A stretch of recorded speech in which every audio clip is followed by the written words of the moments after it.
Welcome to FasCat's Training Tips Podcast. Hey Jackson. What's up, Frank? How are you? I'm great. I'm 4 weeks post Crusher. Yeah, we've had some time to just kind of let it absorb into the system. Yeah. Reflect on the brutality, and I think, at least for me, I'm already stupid enough to be excited for next year. I'm ready to get crushed again. Yes. Well, it's interesting you bring that up because last year when I did the Crusher, I was like, never again. And then at some point over the winter, I got my mojo back and I went for it this year. And this year, I don't know, maybe I haven't had enough time in between now and then, but I'm not sure if I want to go for it like that again. And we can talk about it why in this podcast, but yeah, it was a good race. Learned a ton of stuff, and we'd like to share it with y'all today.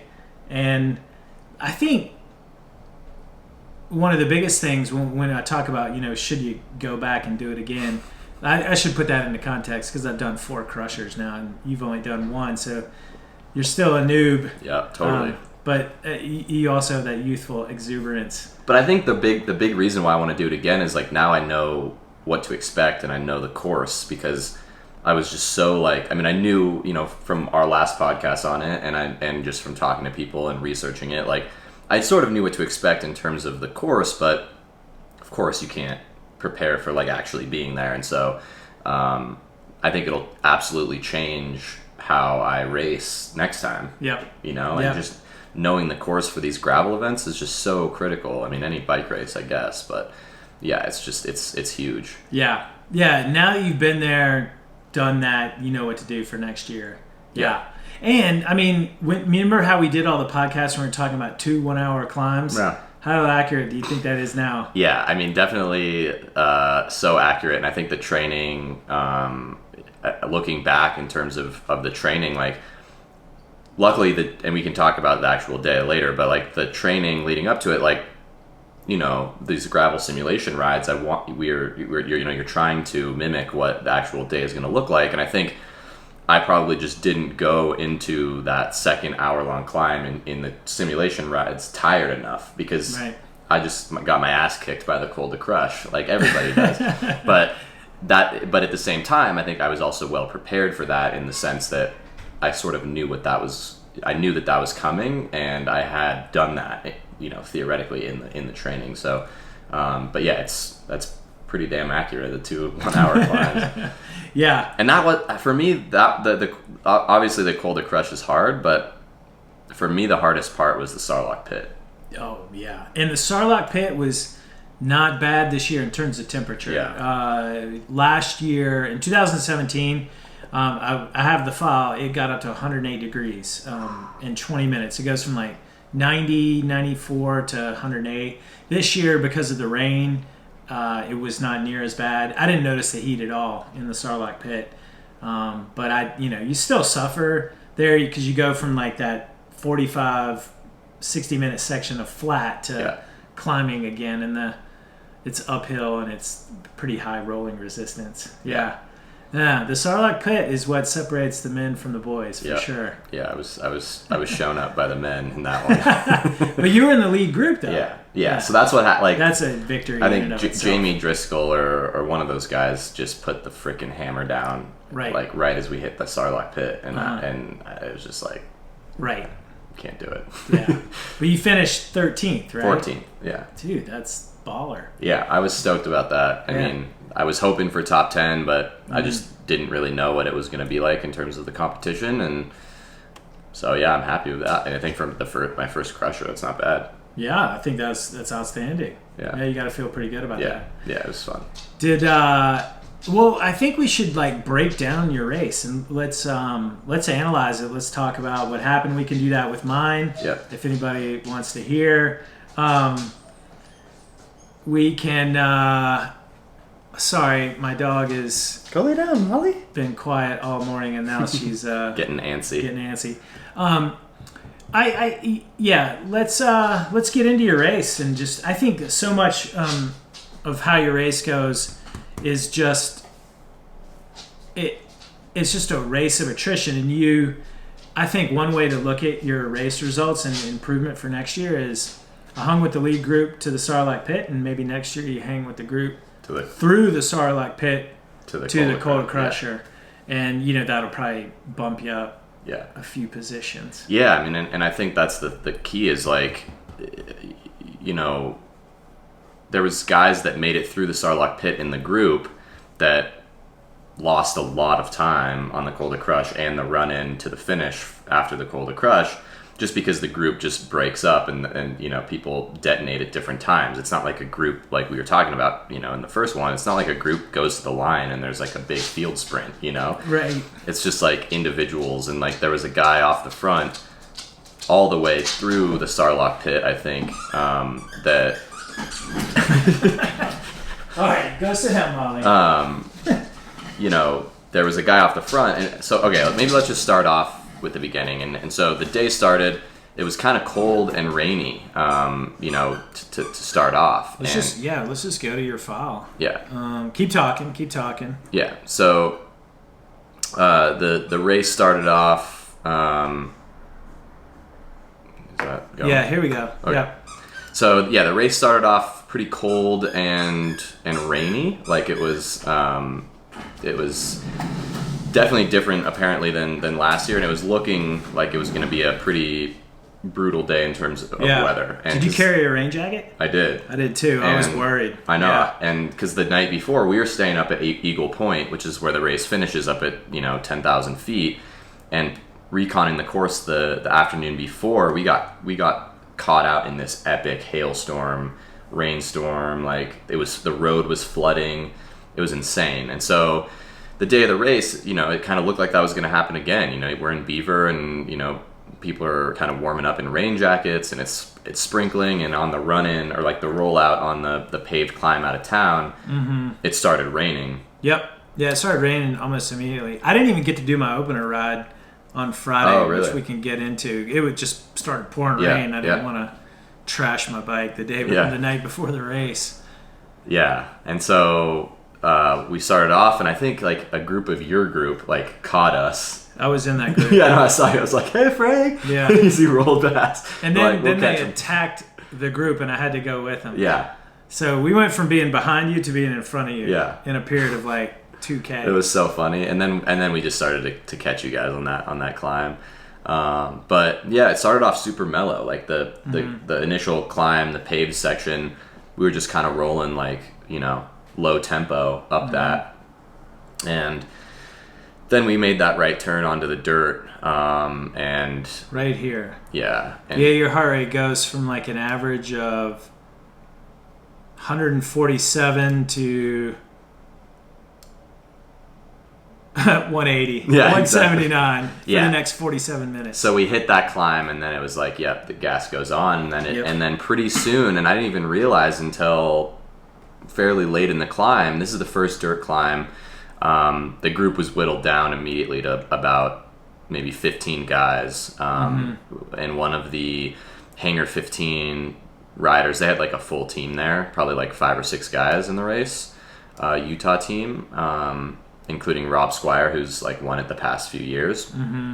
One of their guys went off the front solo, and so they were just kind of sitting in, and it was pretty hard. And then it was just the selection was kind of made, and obviously there's a couple little like downhill sections, and the dirt was just like, it was just hero dirt. Like it was awesome, and we were just flying through the corners. It was really tacky, and it was just so fun. I really loved that first climb. Like I was just in heaven, because it was like you're in this forest and it's kind of wet.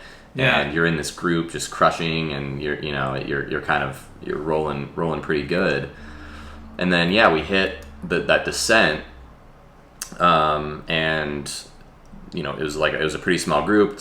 One guy was still off the front, had no issues there. And then we hit the Col de Crush, and that's the descent. And that's obviously that was kind of the portion I was the most worried about in terms of technical riding, just because I haven't done a lot of technical riding like that. Rain had stopped, Col de Crush was dry, and so I took it pretty conservatively. But to be honest, that descent wasn't as bad as I was expecting.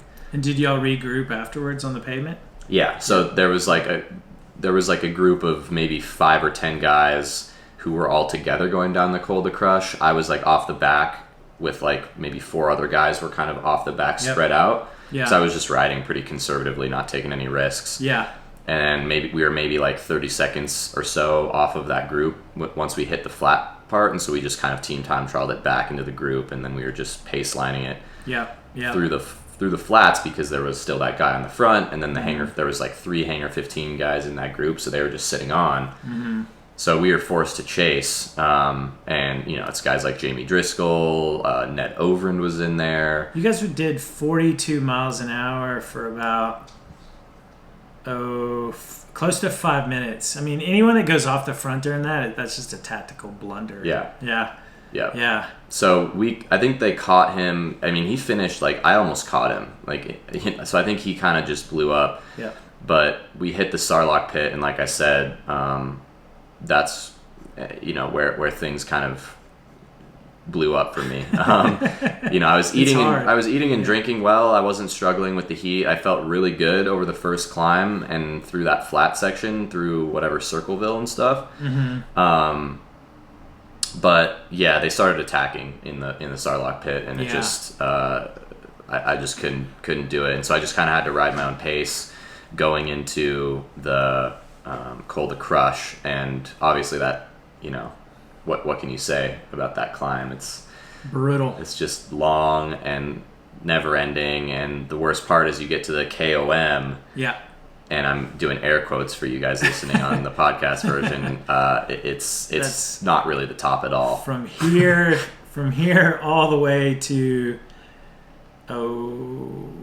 like right around in here, I think. It's not the end of the climb. I don't know why they put it there. I know. Burke, why? Yeah. Why? But it's a good point. It is a good point. Yeah. But yeah, I wasn't really able to even push hard on the climb. Like my heart rate, I mean, I don't know. You can look at it. It was probably like sweet spot maybe. Average heart rate of 176. Yeah. For 46 minutes. So that's like low sweet spot for me. I got passed by Ned Overend, and he's like 60 something, so that was a little bit demoralizing. He's like, "Hey, I think if we keep going steady, we can catch some guys." I was like, "See you, Ned." But so that's funny. So I just kind of was riding my own pace, and I was just by myself basically from the Col de Crush to the end. And that's how it is. You kind of, I mean, if you're lucky, you crest the KOM, and maybe you link up with 1 or 2 other guys. My race was a little bit different. We can get into that. But after, it's really just every man for themselves after that. Yeah. So he crests over the Col de Crush, KOM, and then it's pretty rolly. Like you're kind of back up high in the forests, and you're kind of coming up to, you're up at high elevation, and for whatever reason, and this was the first time this has ever happened to me, about 10 miles from the finish, I started cramping, and which was weird. Like I was feeling well. I think I just went deep. Yeah. AF. Yeah. Deep AF. It's just exertional at that point. Yeah. Yeah. And luckily it wasn't too bad, and it kind of came in waves. I mean, I assume that's sort of how it goes usually when you cramp. It's like, at least for me, that's what happened. It's sort of like I could feel it coming on, and I was just like, no, and then it just like hit me, and then I never got off my bike. I just kind of kept rolling easy for a little while, and then it went away, and then I kind of was able to push and kind of feel like, how hard I could push, and it came back once more, and then it went away, and it wasn't too bad. But then it's just basically like survival mode up to the finish, and that last frickin' mile is just awful. That's where I got the word diabolical, which a lot of our workouts are described as in our training plans. This course is diabolical. This course is about as diabolical as it gets. So but it was. I mean, considering I kind of fell apart down in the Sarlacc pit, like 14th place for me. Like I was very happy with that. It was a good race and a good field, and One thing about the cramping. So you mentioned you cramping came on for you about 10 miles from the end. Same thing happened to me. It had happened to me years before. One year I cramped when we hit the pavement coming off of the Sarlacc pit, and I had to like freewheel for a little bit, and I was like, oh, that's it, race is over. But that was the first year I'd done it. But then we hit the 40-mile-an-hour section, and I caught back on. But right here, when you went through the last feed zone and turned right and go up that hill, I was having the twinge on the inner leg, the hamstrings. Yeah, the inner. That's where it hit me, the hammies and like the inner quad. Yeah.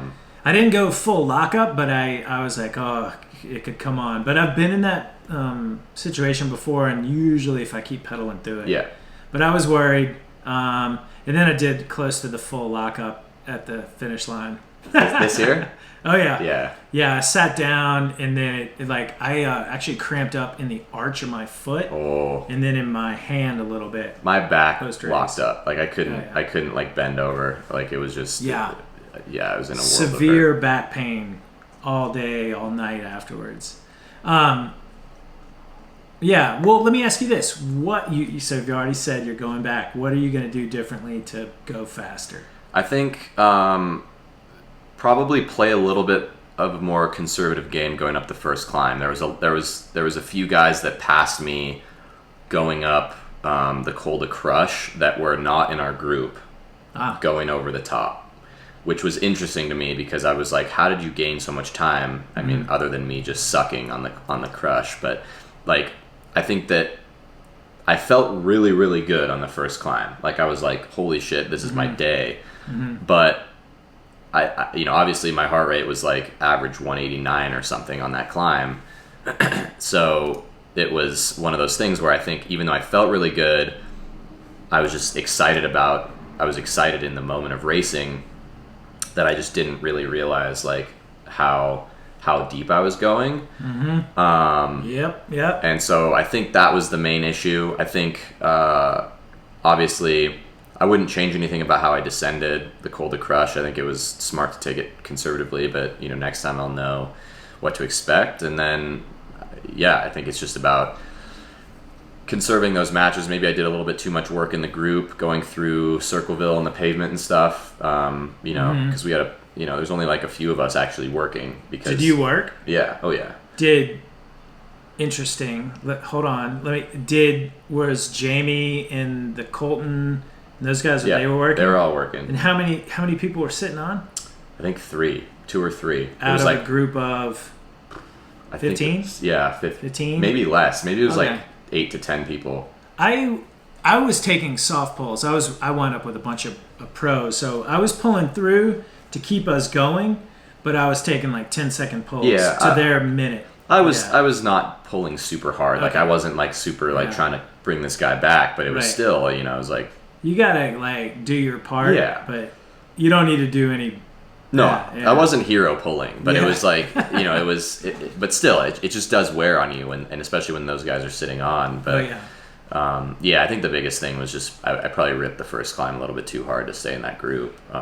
Okay. Well, let me ask you this: what would you do anything different in your training? Your lead-in? Yes, I think I would do on the simulation rides. I think I would do like a hour-long climb at threshold, and then do another hour-long climb at threshold, or if I could. 2 by 1 hour, folks. Yeah. You heard it here.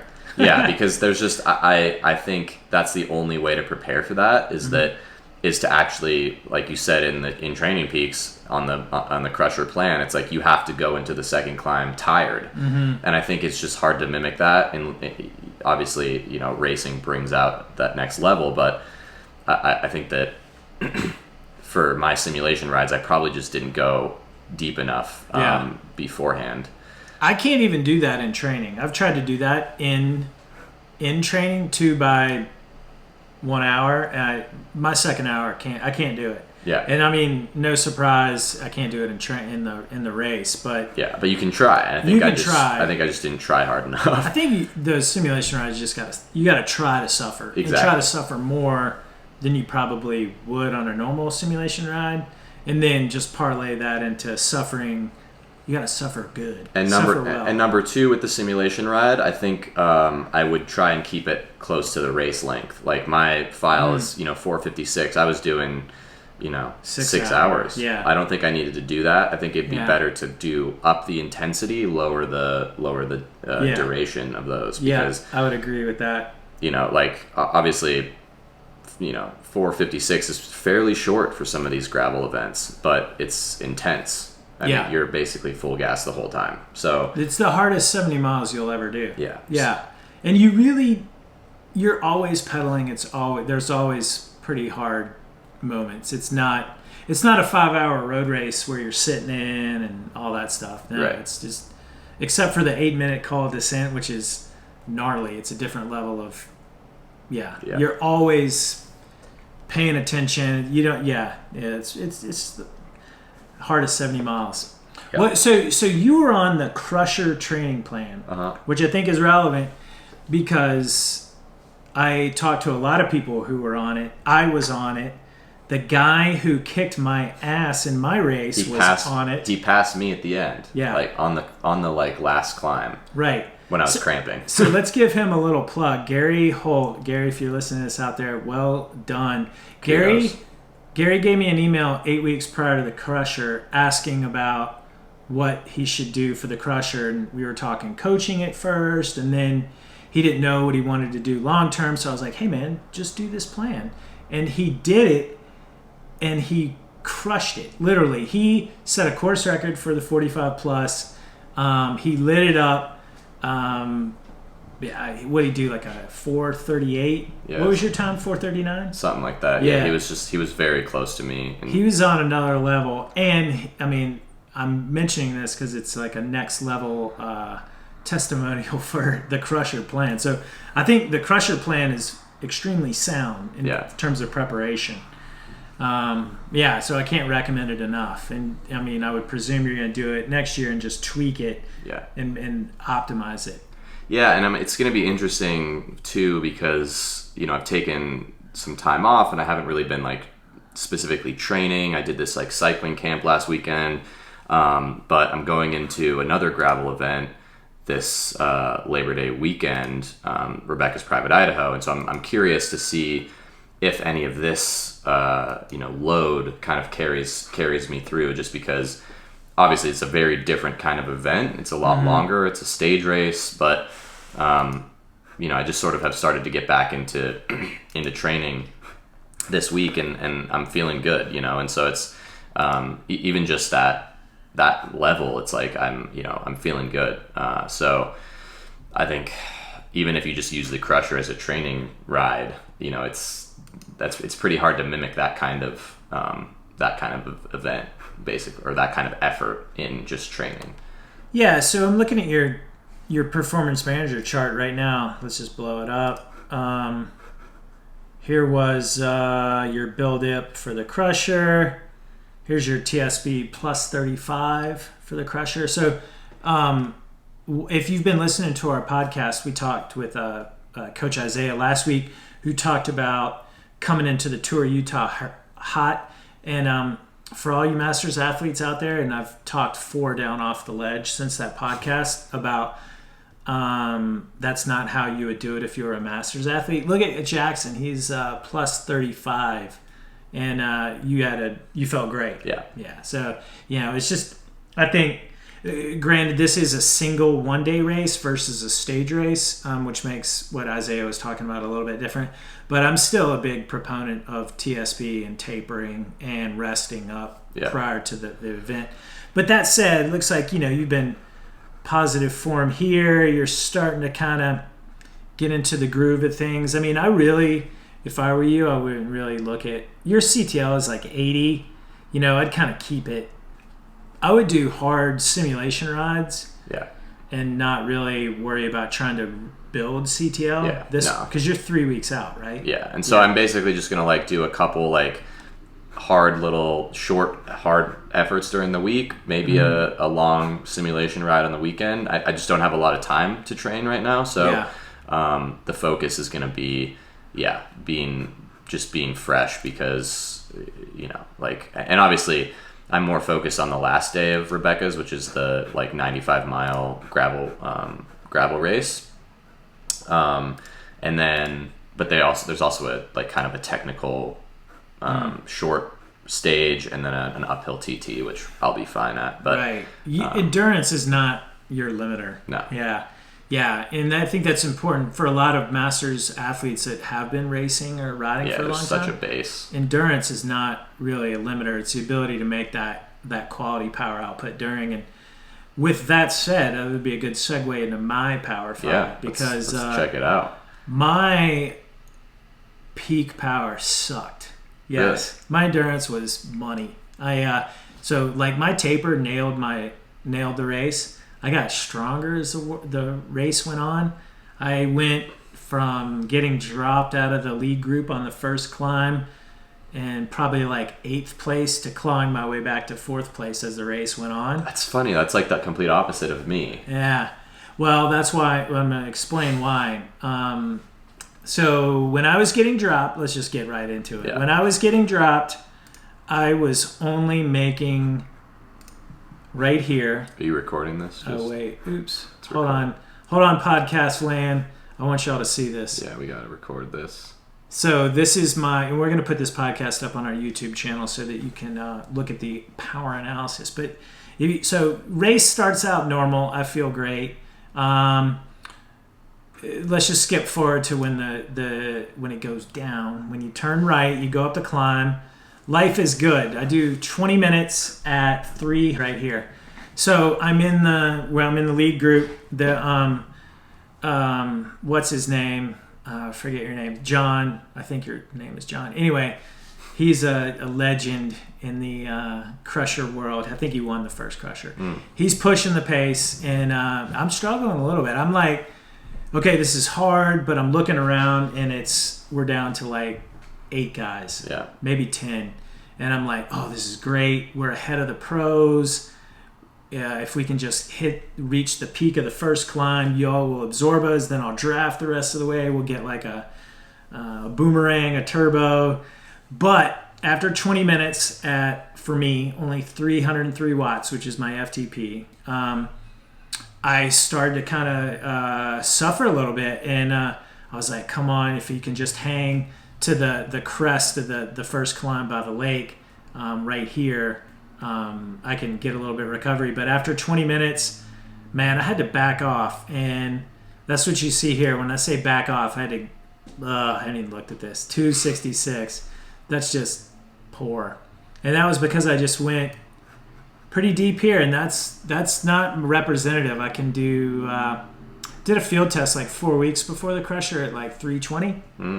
So it's like, where was that? Yeah. I don't know. I wished I had it, but it was not there on the first climb, and so I was a little bit disappointed in that. And I can talk about that in maybe in a minute. But always turning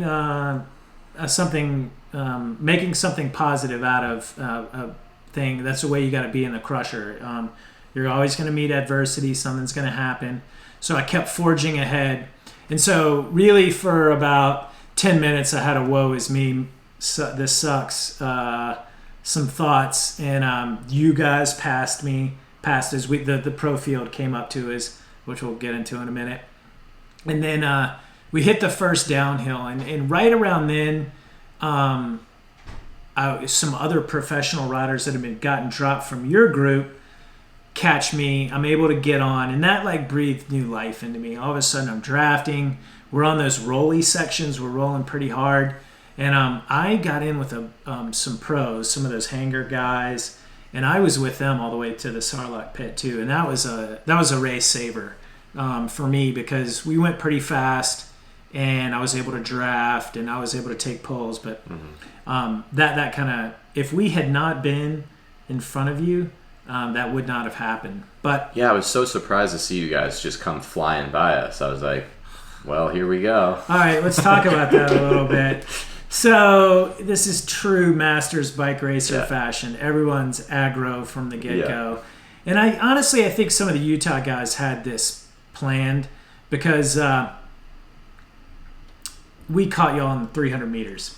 We started a minute behind y'all. We were like chatting, going up the pavement, like just kind of warming up, riding along, and you guys just come. I was like, whoa, Frank, what's up? So believe it or not, a group of like 6 guys goes from from the gun, and I didn't go. Wow. And I'm like, all right, I don't want to do that. And then I look at the gap, and I'm looking at what's going on in our pace, and the gap kept growing up. I'm like, all right, crap. All right, I got to go. So we came to the first little riser.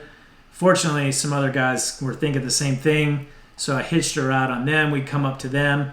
Within 30 seconds, we're at the back of your group, but we actually just didn't even stop there. We stayed up along the center line, came up to the group, and I'm like, okay, now we'll chill. So I'm at the front of your group, and I see some, like you and my friends, and I'm like, okay, hey, look what happened. And then I turned around, and there's 4 guys up the road from that. And so that's when I turned to you guys, and I said, hey, can y'all chase that down? And it was funny, the pros, y'all had no intention of doing that. So I sat there for a minute, and then the gap kept getting bigger, and I'm like, okay, I turned to you guys, I'm like, I got to go with this group. Bye, Frank. And everyone's like, bye, Frank. And everyone was laughing at me, but yeah, I had to do it. Yeah, I mean, that's racing, you know? It's just funny because, like, there's so much race left. And yeah. So that was just what was happening here. Actually, I rode the first. I wasn't even rotating. So yeah, I rode the first 30 minutes at like sub thresh, 88%. It didn't feel that hard. I was doing as little as I possibly could. There was 2 guys up there like rotating through. They rode like beasts, and I sat there. When it came time for me to pull, I'd swing over and do that move, like where you're not pulling. But we caught the women, and then we went by them, and this is a pretty cool thing. Lauren came with us. She went on to win. The second place girl, her name is escaping me, from Ergon, she came with us. Rebecca did not come with us. Neither did Allison Tetrick. So the winners from the women's field went with the 45 plus men. I didn't really see what the women's field did behind us, but they were let's see, there was another girl from like Metro Mint I'd never seen before, but Lauren and oh man, I can't believe her, the Ergon girl, I really apologize because we talked after the race, but they were rotating with us. And Brienne came with us. Her and her husband Dave, her future husband Dave, they were rotating, so that was cool. So I knew they were riding strong. But anyway, we hit the dirt, and yeah, that's just, 303 watts was as good as I was for that. But and here's my point about what I meant when I nailed the endurance. I did a taper, and so what happens a lot of times when you become a diesel is, and pro riders will talk to you about this, but when you become really good at 5 hours, you're going to have to take some off your 20-minute peak power. And that's, in hindsight and in retrospect, I've given this a lot of thought. That's what happened to me. I got really good at doing 5-hour rides. I set my best 90-minute power of the race. Oh, wow. We'll talk about that. And that's why I was able to have a really good second half of the race. But what I gave up was my peak 20-minute power.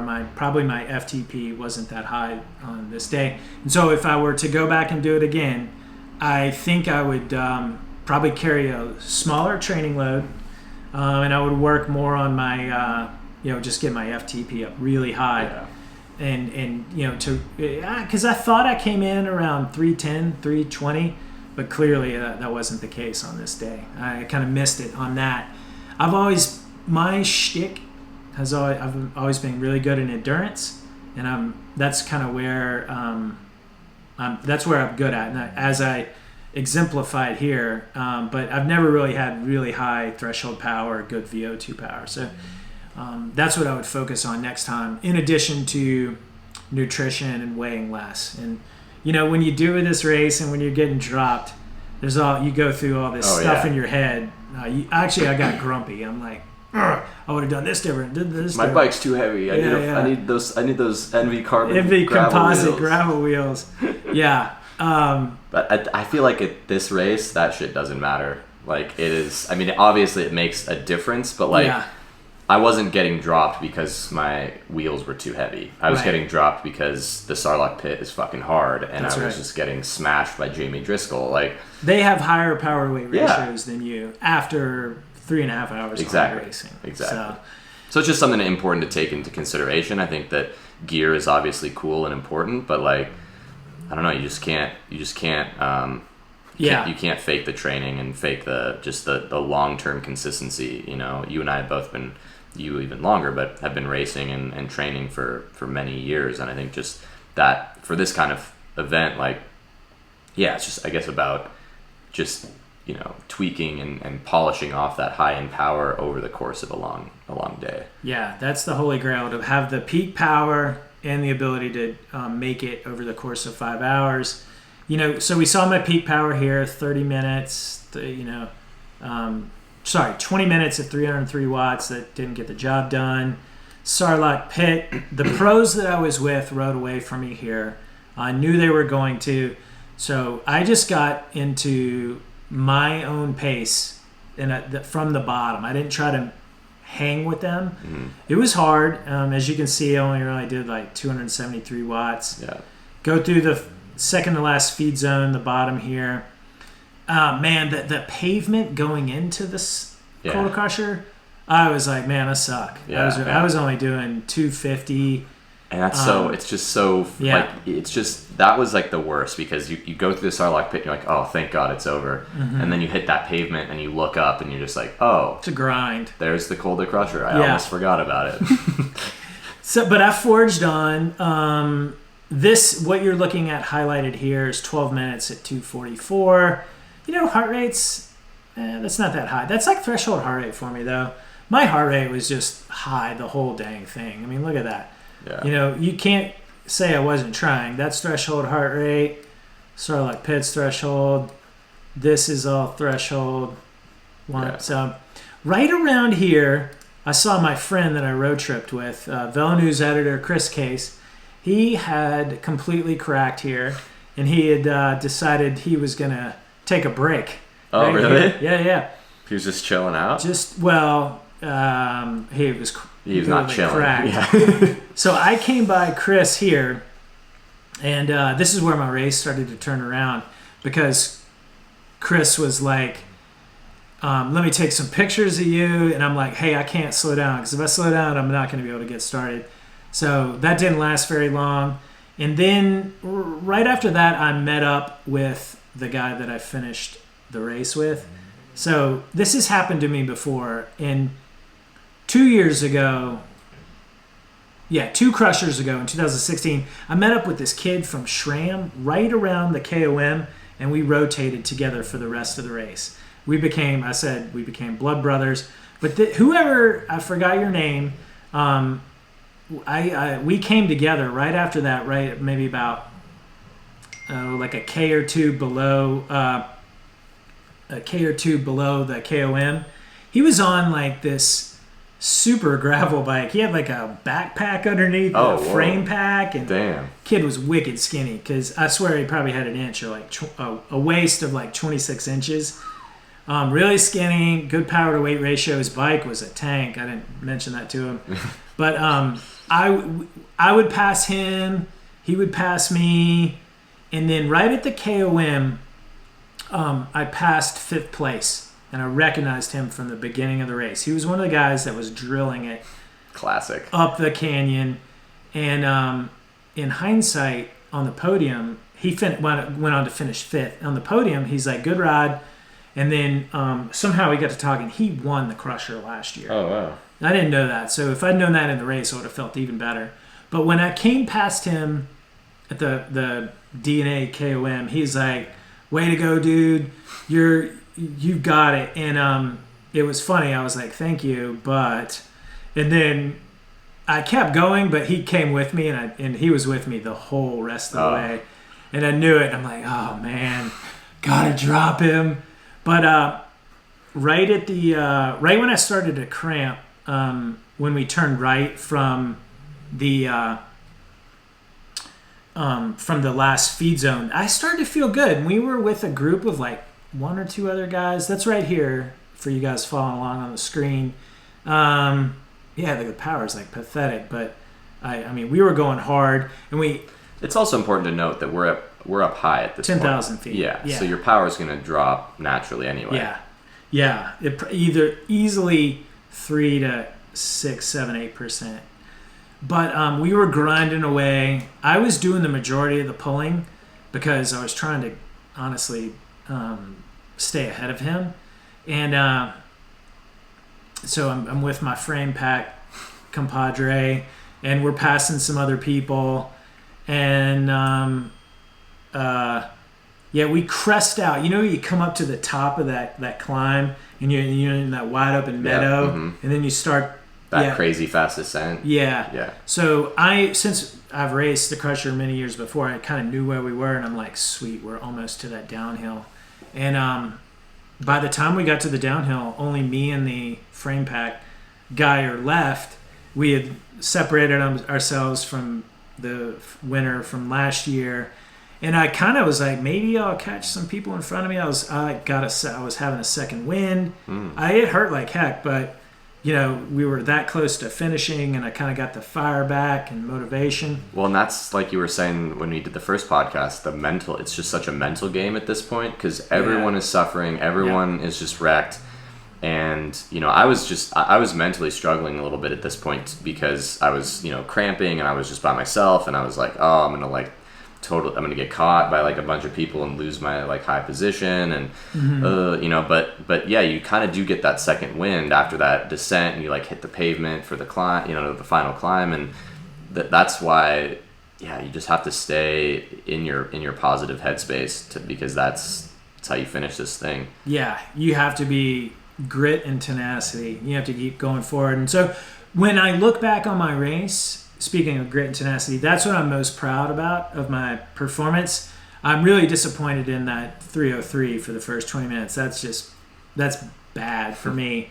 I mean, I can look back at files from even last year, and I did way better than that.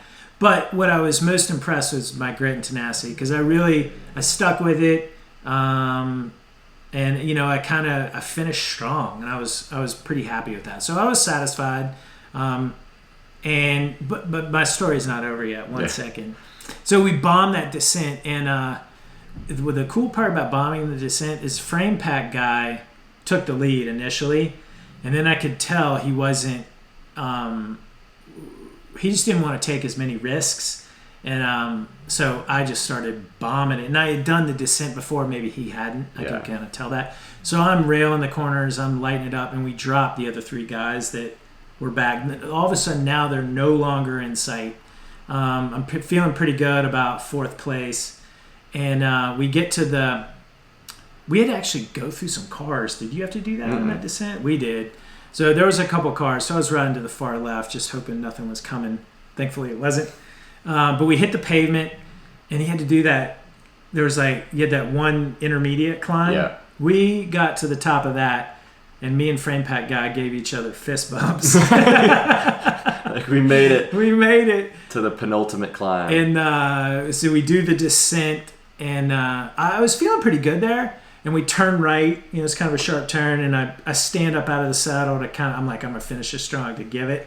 And like after 20 seconds of that, my legs they were like, no, do not, you can't do that. And like, I went from doing like good threshold power to okay threshold power to frame pack guy saying goodbye and pedaling up ahead to sweet spot power. And then you're just grinding at that point. I'm looking at myself.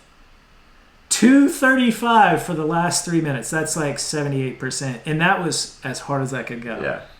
And honestly, a few guys from the lower categories came by me, and I tried to stay with one guy because I was a little bit nervous he might have been with me.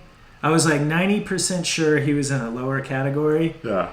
But I couldn't have stayed with him even if I tried. But that's the Crusher. You just are slower. You get progressively slower as the race goes on, and I think this applies for everyone. You as you get more fatigued, your ability to make power goes down even more, and you're just up at 10,300 feet. And so it's Yeah. like, just to cap it off, the cherry on top, like yeah. you're just getting smacked, you know? And so I haven't, it's just, there's nothing like it. Yeah. It's a hard day, no doubt about it. So, now that I've gone through this podcast, I still don't know if I'm going to race again next year. You will. I'm sure. If I do anything differently, shit, man, I thought I had it down this year. Yeah. I am getting older, and sadly, I did look at my Strava because I got 4 years, and I was the slowest this year. Oh. So I trained the hardest, the most this year, and I have the least amount to show it. In the year that I won it, and I did it the first time, when I just did it on a whim and didn't even really prepare for it, I do my best. Yeah. So that's what's going. That is the cruel reality of being a Masters athlete. I'm getting older, I'm recovering less, and I'm getting slower. I'm training more, and I'm getting slower. But I feel like that's probably common for everyone because with the weather, with the heat, with just the competition that's showing up, the Crusher's getting more and more popular. Yeah. Like even Rob Squire, who won the past few years in the pros, like he only finished a few minutes ahead of me. Right. You know, he must have cracked or something, and so you just never know. He's getting older. I'm getting older. I mean, we're all getting older, and so I think Jackson is not getting older. I'm getting faster, man. But and I forgot to say in my story that I wanted to just shout out whoever it was.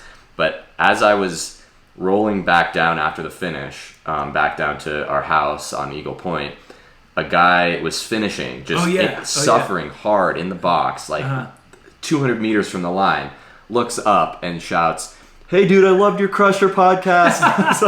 it's like, how do you have enough energy to yell that? How did he know who you were? I don't know. That's awesome. Yeah. Speaking of that. So thank you, whoever that was. That made my day. That everyone that came up to me at the registration, before the race, after the race, I talked to so many people that said they had listened to our podcast, watched our gravel, how to crush YouTube video that we went through.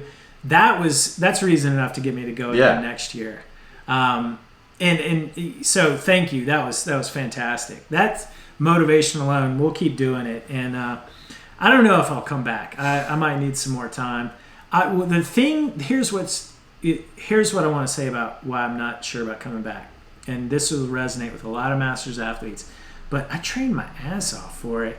And, I have kids. I have a girlfriend. And, I sacrifice time spent with them to train my nuts off, to do all this, to be dedicated, to make sacrifices, which is fine and good. But when you look at like a whole year in front of you, you're like, this is what I struggle with. It's like, do I want to do that again? Do I want to, ride every single weekend? Or, do I want to, stay up late? Or do I want to, go riding with my kids or take them to do their things? And, do I want to like push more time to spend more time with family? And this is what a lot of Masters athletes struggle with. Or do I want to double down and do it all over again? Or do you want to just ride the Crusher for fun and just not? Right. But that's hard as people like us. I have done that, and I did not like it. So I don't think I would like that either. 2015, maybe 2000. Yeah, I did that last year. So 2017, I kind of rode sort of for fun, and I did not do well, and I did not like that. So that's just me. I'm so competitive. I'm either all in or nothing at all. Yeah. And if I could probably find that happy medium, I would probably be more happy with doing more events.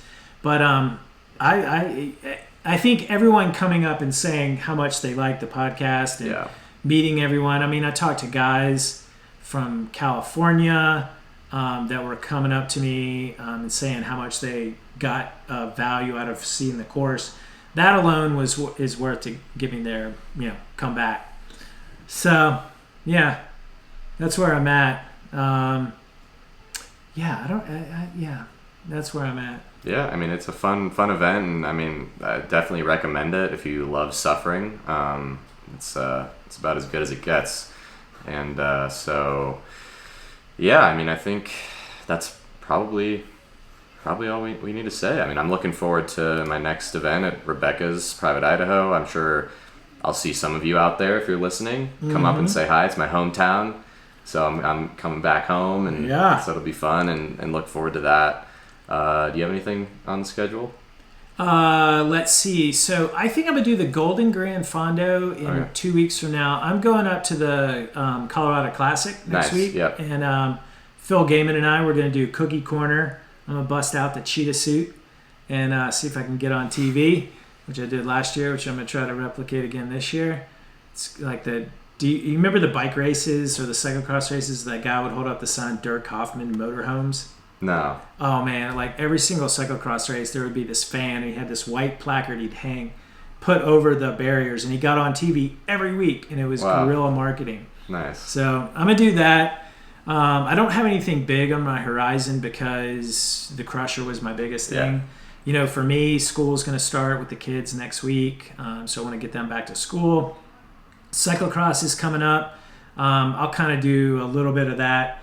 I am going out to Phil's Fondo and doing Hill Climb Worlds last weekend in October. So I really need to... So I took a week off. The week after the Crusher, I took a week off. I went to the beach with my family. I didn't train, so that was a great mid-season break. And now I'm kind of getting back in the swing of things. But I think Hill Climb Worlds, and along with the Phil's Fondo, will kind of be the end of my riding season. And right now I'm trying to process my goals for the Hill Climb Worlds. Do I want to go for it? I mean, I'm going to go as hard as I can, but... Do you want to train specifically for it? Do I want to train specifically for it? And what I'm struggling with is that's going to tug at cyclocross. Yeah. And do I want to go all in for cyclocross or all in for Hill Climb Worlds? Do I want to do both? Do I want to be mediocre at both? Do I want to be good at one? I've already had really good cyclocross seasons. So I think I may want to go all in for Hill Climb Worlds, which means I need to be skinny, which means I need to get back on my Dr. Phil winning in the kitchen nutrition, which means a lot. So that's kind of what I'm thinking through. Right now I'm doing a lot of base training, and I'm kind of experimenting with my training load, and I'm still really into my whoop. I should mention I lost the whoop. Oh yeah, I saw it. Like, cause as I was going up the Col de Crush, I was just like suffering.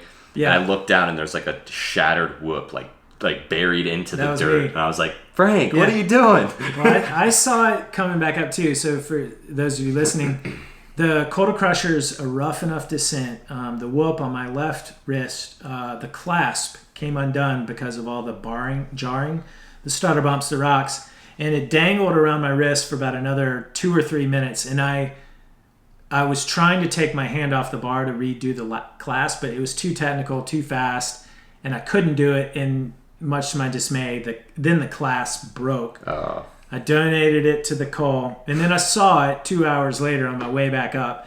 And I was suffering so much, and I was with Frame Pack Guy, and I didn't want to lose him.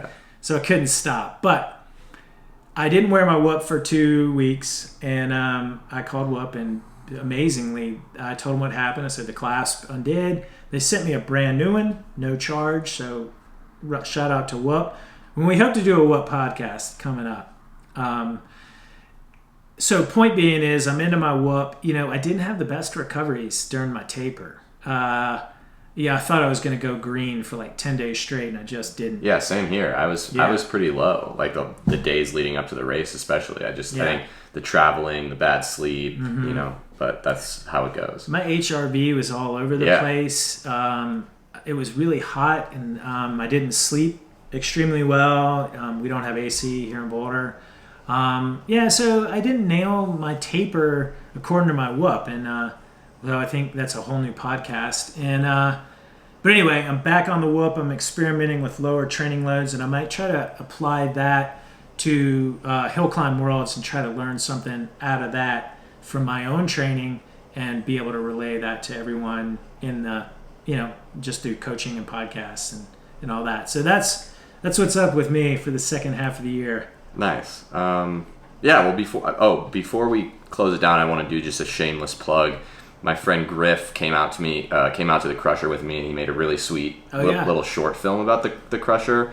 So if you want to see some like behind the scenes footage of my Crusher experience. There's Frank made a couple cameos at the finish. I was wrecked. You were wrecked. So if you want to see Frank in his hurt spot, check it out. You can just YouTube. I'll put it in the link in the show notes of this episode. But you can just YouTube the Crusher. It's called. So that was cool. Yeah, awesome. Maybe we should do a Crusher camp next year. Crusher camp. We'll do it in mid-June when. You still got time to use it as an overload. Yeah. Do some course recon. Yeah, that'd be sweet. The town of Beaver. I want to go ride. I want to explore more. I was talking to Burke after the race, and he was just saying this is just the tip of the iceberg, baby. There's so much cool riding and stuff like that. So. All right, high altitude Crusher camp next year. Nice. Well, thank you all so much for listening. Let us know what you think, and until next time. Yeah, just keep crushing. Thanks a lot. Keep crushing. We'll talk to you very soon. Cheers.